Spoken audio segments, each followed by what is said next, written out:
como una ley 1617 vendiendo humo un poco en el sentido de si vale o no la pena convertirse en distritaciones. ¿Y por qué digo un poco la venta de humo?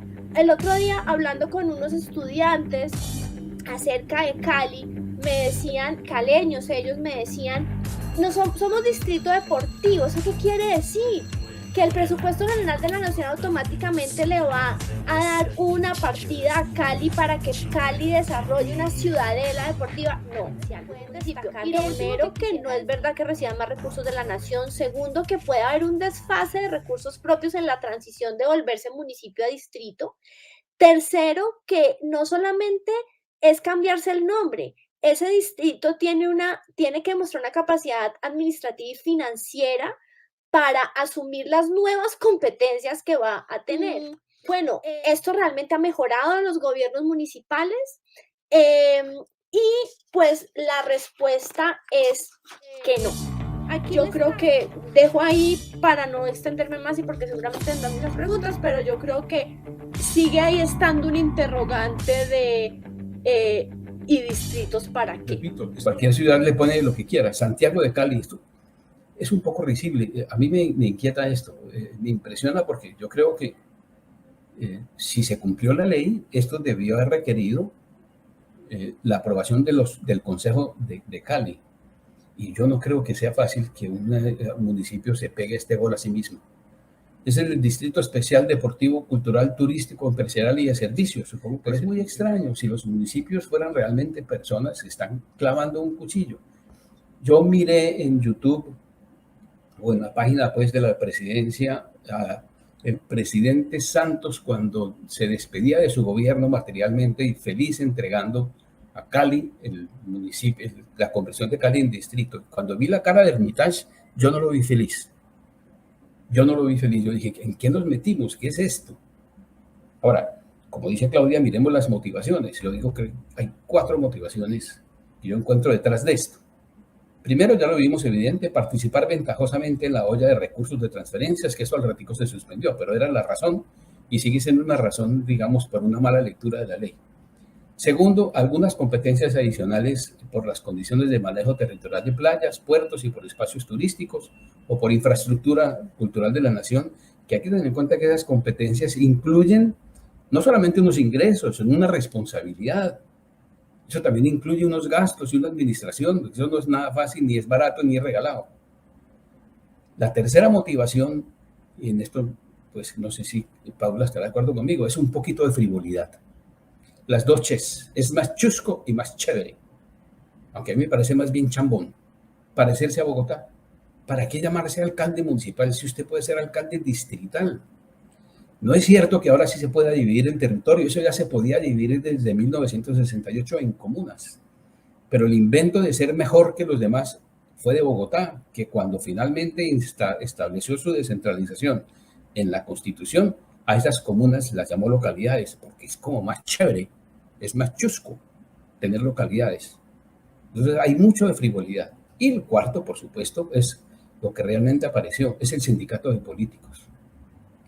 Los congresos son al mismo tiempo que son representación política y representación regional. Los congresos son también el espacio más importante de reunión del sindicato de políticos. No se han implementado fondos de desarrollo local.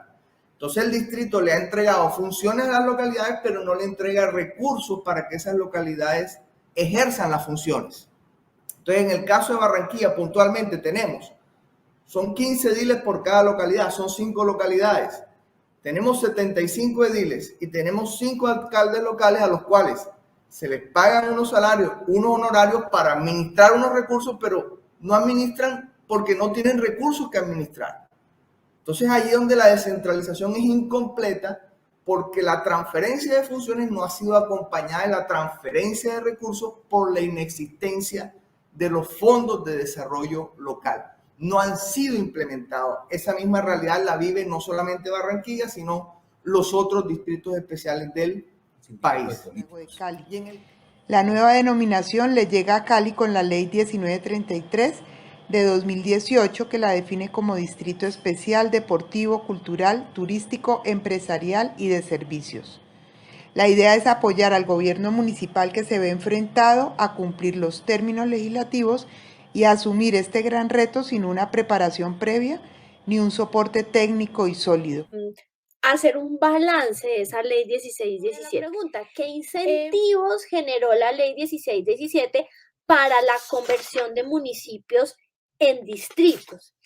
Yo creo que en el papel, o sea, una lectura muy inocente de la ley 1617, una lectura muy inocente de la ley 1617 puede llevar a concluir que el derecho es un instrumento para la transformación social y política e institucional. Entonces, esta ley que dota a los municipios que opten por transformarse en distritos de una serie de competencias especiales, pues puede ser vista como un instrumento jurídico para potencializar esas asimetrías territoriales y mejorar la calidad de vida de los ciudadanos, prestar mejores servicios, ser más eficientes en las administraciones, digamos que son los fines que debe cumplir cualquier municipio según el artículo 311 de la Constitución, pero es cumplir esos fines potencializando las diferencias. Es entender que el país crece a velocidades distintas, se desarrolla a velocidades distintas, se transforma a velocidades distintas y hay un instrumento jurídico que permite entender esas distintas velocidades. También creo que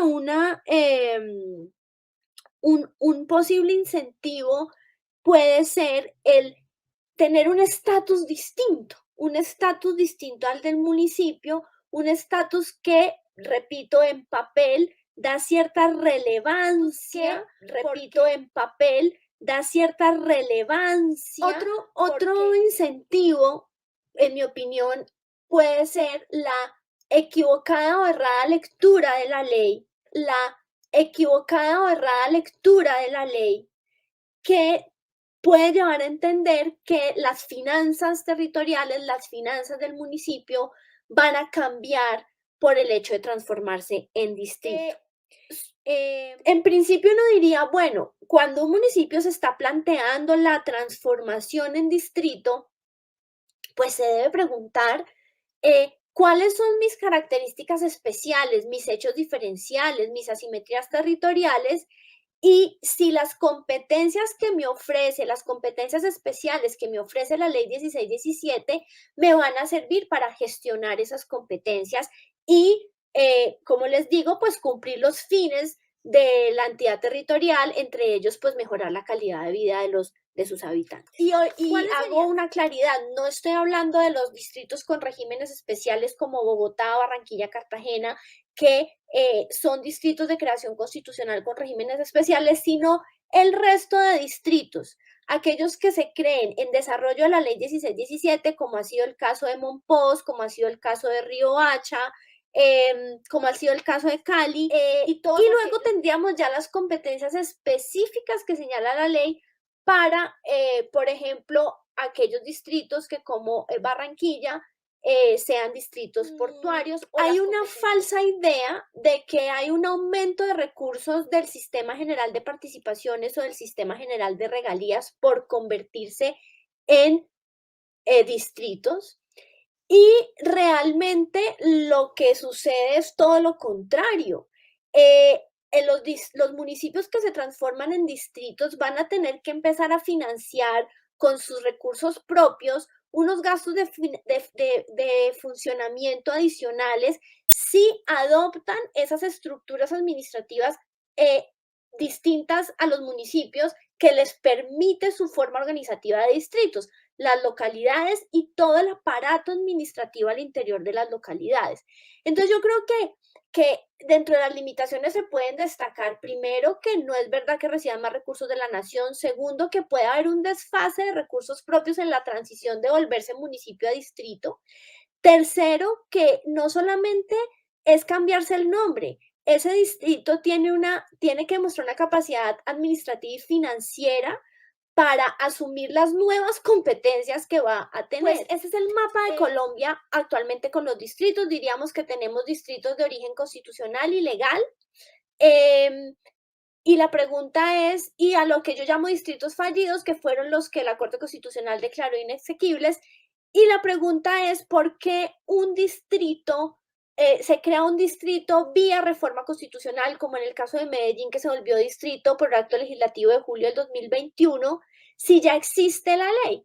Y la respuesta a esa pregunta es porque se pretende evadir el régimen general de los distritos de la ley de 617 y tener un estatuto especial derivado directamente de la Constitución, como es el caso de Bogotá. Por último, se formulaba la pregunta que está en la siguiente diapositiva de, bueno, ¿esto realmente ha mejorado en los gobiernos municipales?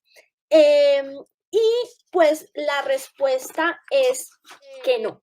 Aquí yo creo que dejo ahí para no extenderme más y porque seguramente tendrán muchas preguntas, pero yo creo que sigue ahí estando un interrogante de ¿y distritos para qué? Ahora, muchas gracias. Rashid nos hablaba de nuevas terminologías como descentralización intraterritorial. Incluso estoy acordándome después de la reforma de la Constitución Española de 1978, que tuvo su énfasis en las comunidades autónomas y se dio después todo un desarrollo legal respecto de los municipios que hablaba de una segunda descentralización. Entonces, creo que sí podría ser, de pronto no en estricto sentido, descentralización concebida así como se los manifesté, pero lo cierto es que sí es un proceso de traslado de competencias. Hay una pregunta que tiene que ver mucho con lo que yo señalaba y es como una ley 1617 vendiendo humo un poco en el sentido de si vale o no la pena convertirse en distrito. Y yo diría que la respuesta no puede ser sí o no. La respuesta es depende. ¿Por qué? Porque yo creo que a Monpós, por ejemplo, no le reporta nada volverse distrito. Pero si Medellín logra sacar adelante el proyecto de ley que cursa en este momento en el Congreso para establecer su régimen especial, pues uno diría, claro que Medellín hizo un gran negocio. ¿Por qué? Porque va a tener un régimen de competencias especiales con mucha más autonomía que el resto de distritos, incluso que Bogotá, y Medellín es un distrito sólido y solvente y eficiente fiscalmente. Entonces, la respuesta no puede ser sí o no. Yo creo que habría que analizar cada caso. Por eso creo que cuando, volviendo al paralelo de virus, pandemia, yo creo que aquí hay muchos municipios que se tienen que vacunar para que no les dé el virus del distrito. Se tienen que poner la vacuna, porque si no, de pronto ahí los mata ese virus. Y hay otros que no se tienen que vacunar porque de pronto les conviene enfermarse. Porque tienen esa solidez fiscal y financiera. Ahora, una precisión, yo insisto, esto no es un cheque automático de recursos del Sistema General de Participaciones. ¿Y por qué digo un poco la venta de humo? El otro día, hablando con unos estudiantes acerca de Cali, me decían, caleños, ellos me decían, no somos distrito deportivo. ¿Eso qué quiere decir? Que el presupuesto general de la Nación automáticamente le va a dar una partida a Cali para que Cali desarrolle una ciudadela deportiva. No. Entonces yo le dije, no, a ver, mire a ver los políticos de Cali, qué fuerza tienen en la Casa de Nariño, qué fuerza tienen frente al gobierno nacional, qué fuerza tienen en el Congreso para que haya recursos para que a esto atado al Plan Nacional de Desarrollo, pues se pudieran priorizar temas deportivos en Cali, pero no es un cheque automático para potencializar ese hecho diferencial de ese municipio. Y lo último, si todos acceden a este barril de puercos, como se dice pues en la jerga de la ciencia política del presupuesto nacional, si todos acceden a este barril, pues casi pues no le sirve a nadie. Entonces eso bajó enormemente la epidemia de distritis y estos cantidad de proyectos que eran como 50, ninguno fue aprobado, solo el de Barranquilla. Pero finalmente cualquier ciudad le pone lo que quiera. Santiago de Cali, esto es un poco risible. A mí me inquieta esto, me impresiona porque yo creo que si se cumplió la ley, esto debió haber requerido la aprobación del Consejo de Cali. Y yo no creo que sea fácil que un municipio se pegue este gol a sí mismo. Es el Distrito Especial Deportivo, Cultural, Turístico, Empresarial y de Servicios. Supongo que de servicios incluye uno de los grandes potenciales de Cali, que es la cirugía estética.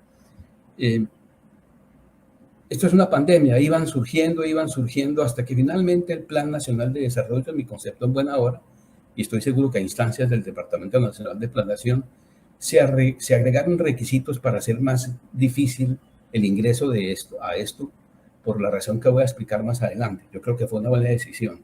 Y lo único que se agregó es que tendrían que mostrar que ellos fiscalmente pueden sostener la descentralización. Entonces aparecieron Tumaco y Barranca Bermeja, pero repito, como actos legislativos.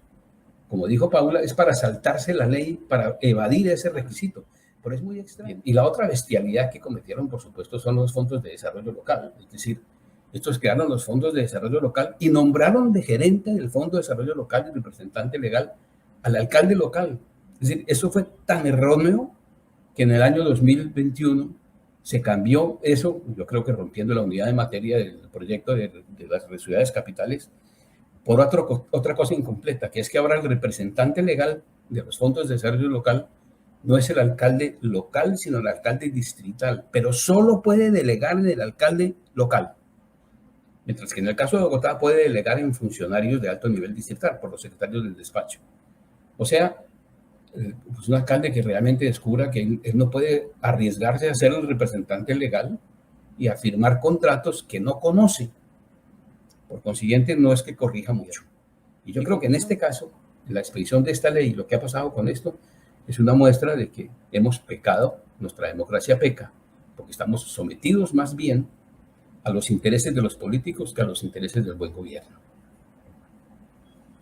Y recursos. Listo. Pero hay un segundo espectro de la descentralización que se ha denominado descentralización local de las funciones descentralizadas y que algunos teóricos han denominado descentralización intraterritorial, que se da cuando esas entidades territoriales, sobre todo las de los gobiernos locales que reciben fuertes presiones sociales de las necesidades locales, vuelven y descentralizan las funciones que le han sido entregadas producto de la descentralización. Es decir, se convierte en una especie de descentralización de la descentralización. Por ello que tenemos un parámetro donde decimos que a mayor descentralización administrativa, mayor posibilidad de participación ciudadana, por ende, un componente es directamente proporcional a los otro. Y es ahí donde aparecen las comunas y los corregimientos en el caso de los municipios en Colombia y las localidades en el caso de los distritos, con cada una con sus autoridades locales, con competencias y recursos, en cabeza de unas corporaciones públicas que son las juntas administradoras locales, los alcaldes locales que existen en los distritos y que en los municipios son los inspectores y los corregidores. Esta figura no es nueva, como decía el profesor Paul, eso viene desde el año 1968, cuando el acto legislativo estableció la posibilidad de que los consejos crearan divisiones del territorio municipal. Y aquí quiero llamar la atención porque este es un artículo de la ley de distritos especiales que poco se aplica para los distritos especiales, a excepción de Cartagena. No existe la aplicación de esta norma. Entonces no hay fondos de desarrollo local. Al no haber fondos de desarrollo local, tenemos la situación compleja que hay localidades con juntas administradoras locales, con alcaldes locales, pero lastimosamente no tienen recursos para ejercer las funciones que la misma norma les ha asignado como autoridades locales. Y eso tiene una explicación. En materia de derecho público se ha criticado mucho un fenómeno que se conoce como activismo judicial. Bueno, ese activismo judicial, aquí yo lo traspolo al derecho administrativo. Yo lo llamaría un activismo administrativo. Y es que había un decreto reglamentario, que es el decreto 2388 de 2015, se estableció que para dar cumplimiento a ese porcentaje de transferencia de recursos que establecía la ley de distritos, los distritos especiales podrán dentro de tal porcentaje computar las inversiones físicas que con recursos corrientes de libre destinación realicen en las localidades, siempre y cuando con ello no se afecte el funcionamiento de esto. ¿A qué nos lleva la aplicación de este artículo del decreto? A que en un distrito cualquiera el alcalde pueda tomar la decisión de que, como ya invirtió en esa localidad directamente como alcaldía distrital, lo que le tenía que transferir a las localidades, solamente tenga que transferirle a los fondos de desarrollo local la plata necesaria para pagarle el sueldo al alcalde local y los honorarios a los ediles. Entonces, ¿qué estamos haciendo ahí? Nada.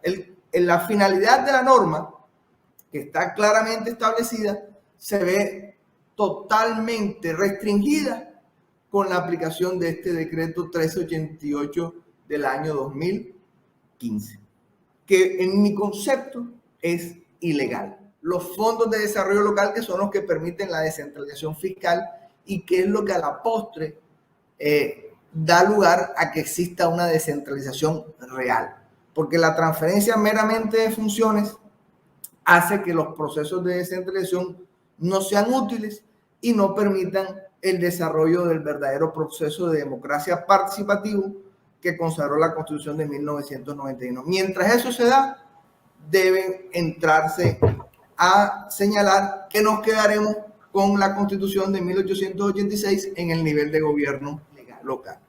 Muchas gracias. Y hay algo que quiero resaltar sobre el tema de la ley de ciudades capitales, la ley 2082 de 2021.